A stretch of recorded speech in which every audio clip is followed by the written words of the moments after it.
I woke up the morning after their wedding with a strange calmness in my chest. Not peace. No, this wasn't peace. But a hollow quiet, like the stillness that comes after a storm that tears half your roof off. The kind of quiet that leaves you sitting in the aftermath, staring at the damage, unsure whether to cry again or start rebuilding what's left. I made myself breakfast the way I always do, 2 eggs, toast, and black coffee, but everything tasted muted. The house felt bigger, emptier than usual. I had lived alone for years, but solitude never bothered me before. It owned me when my son made me feel abandoned. Around noon, my phone lit up. I expected nothing. Part of me thought they had already moved on, celebrating their honeymoon or posting more pictures that would conveniently avoid tagging me. But the call wasn't from my son. It was from my sister-in-law, Denise. "Hey, sis," she said, her voice unusually gentle. "How you holding up?" "I'm fine," I lied, swallowing the dryness in my throat. "I figured you might be," she said. "Listen, I didn't want to bring this up yesterday, but since you weren't there, I think you should see something." "What is it?" I asked. She hesitated. "I'm sending you a picture. When you get it, call me back." Before I could reply, she hung up. Moments later, a photo popped into my messages. It was a picture of the wedding. Jasmine looked beautiful, I can't lie. She wore a white gown fitted like a second skin, hugging her curves the way a designer intended. My son stood next to her, smiling awkwardly, almost forced. But it wasn't the nice decorations or the elegant archway or the guests that caught my eye. It was my chair. The chair I always sit in when I visit their house. The old-fashioned wooden one with a cushion I bought myself because Jasmine said it didn't match the decor. I recognized it immediately, not because of the chair itself, but because of something placed beside it, a framed black and white photograph of me. My heart dropped into my stomach. A picture of me placed on a chair like a memorial, like I was dead. I stared so hard at the photo that my eyes blurred. I called Denise immediately. What am I looking at?" "Exactly the question I didn't want to ask," she sighed. "Sis, they told folks you were too sick to attend." "Sick," I repeated, my voice trembling. "Who told them that?" "Your son," she said. "Some people were saying they didn't see you arrive, and he just made it sound like you weren't strong enough to travel or be out for long. And Jasmine told a few guests that the wedding was so emotionally overwhelming for you that you preferred to stay home." I couldn't believe what I was hearing. Not only had they made me look absent, they made me look incapable. Denise continued cautiously. "And the picture, they said it was symbolic, like you were with them in spirit." "With them in spirit?"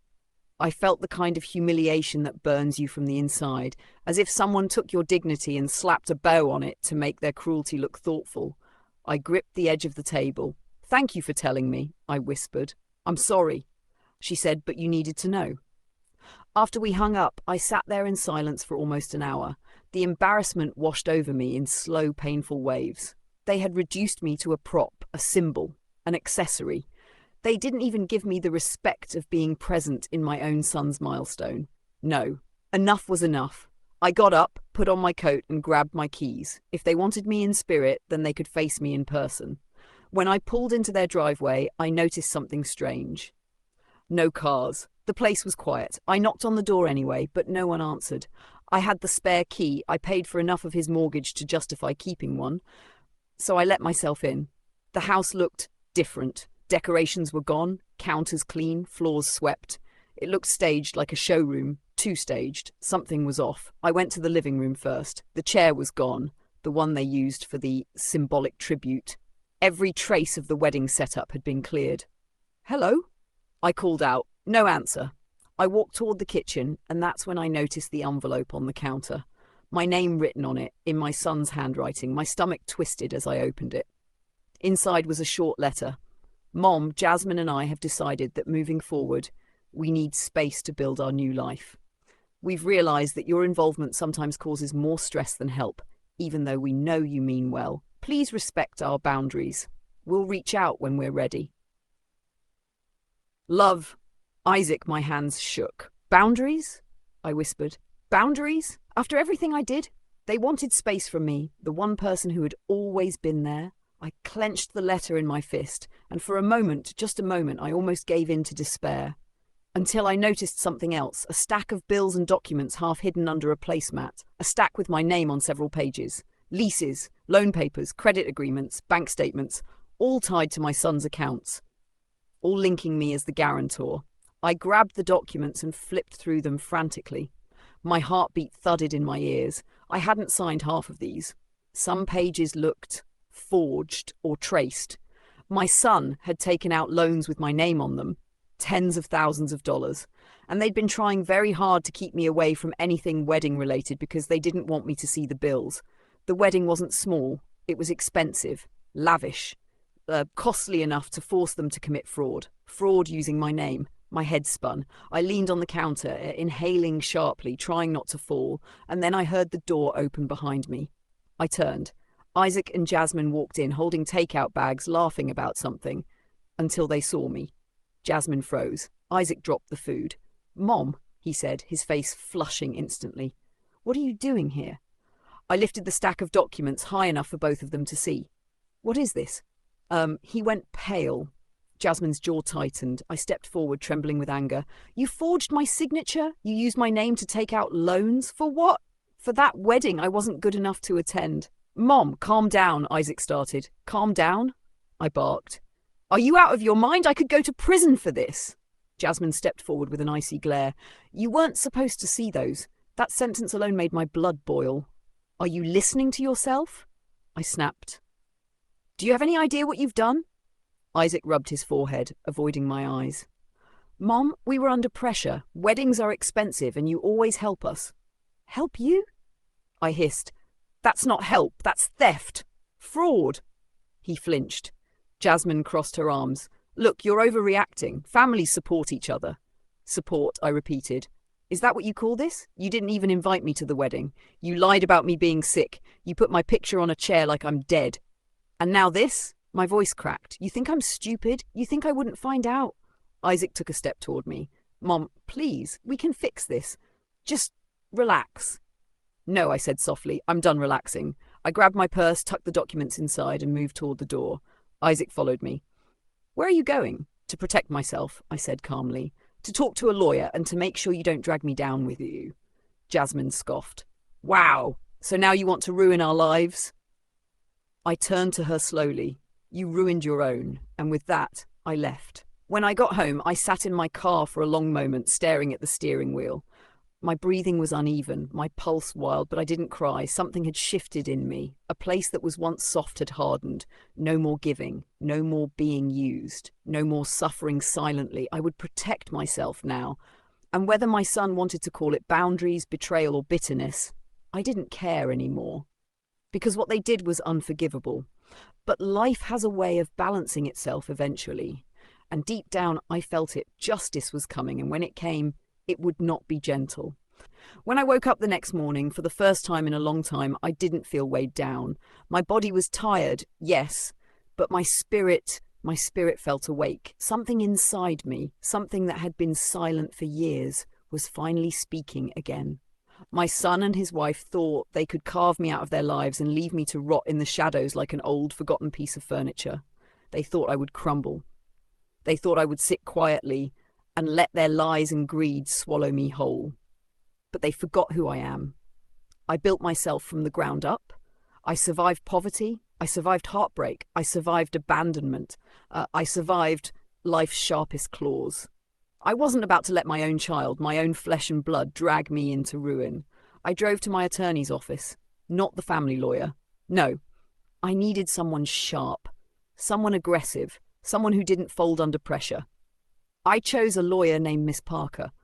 Young, brilliant, with eyes that studied every detail like they were clues in a crime scene.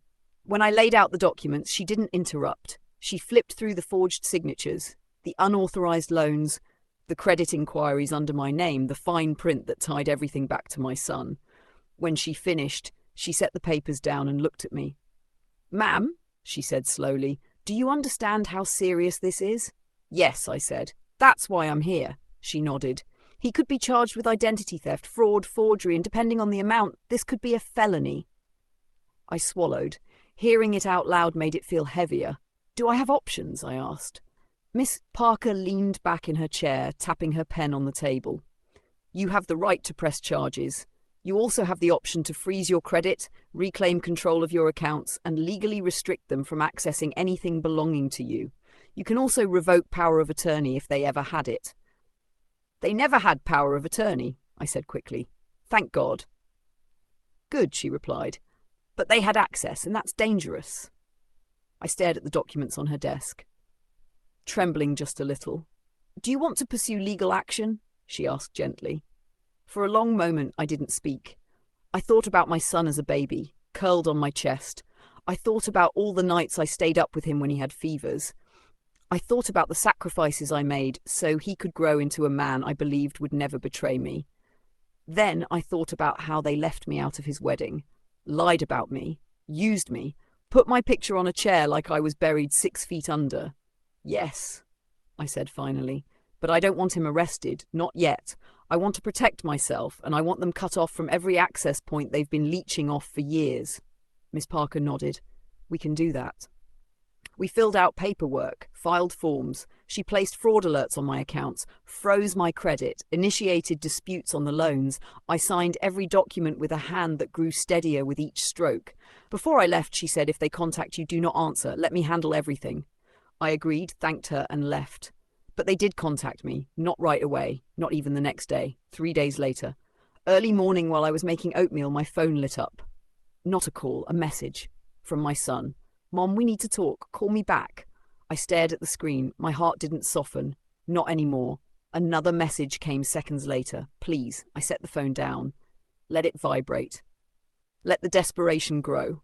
2 hours later, doorbell rang. I looked through the peephole. My son. And Jasmine. I felt something cold move through me, but I opened the door anyway. I wanted to hear them. I wanted every lie, every excuse, every manipulation to come out of their mouths. Mom, Isaac said, breathless, we need to talk.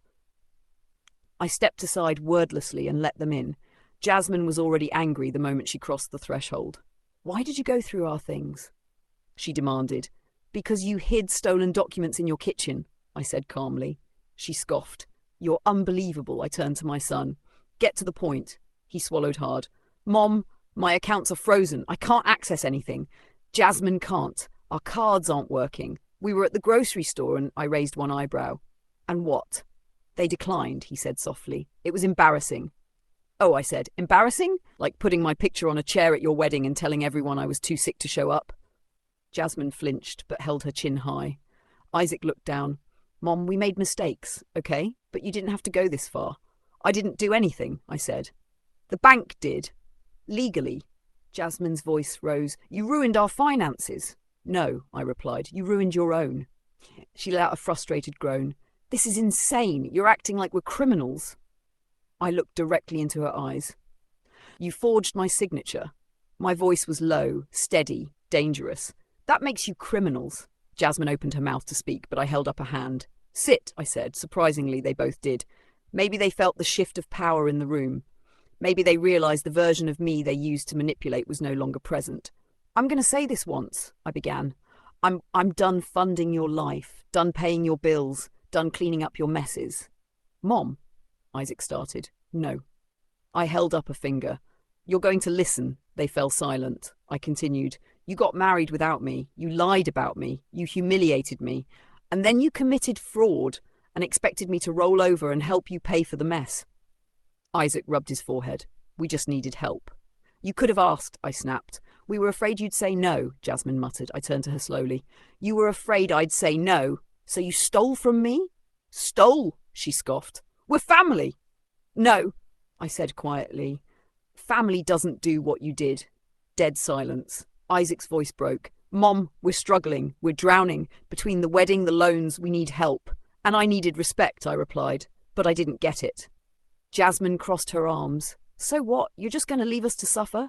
I leaned back. Yes. Her eyes widened. You can't be serious. I am. Isaac ran a hand through his hair. Mom, please. A soft, tired smile touched my lips. I will never let you drag me down again. I'm done. Jasmine stood abruptly. Then you leave us no choice. I tilted my head. What does that mean? Her lips curled into a sneer.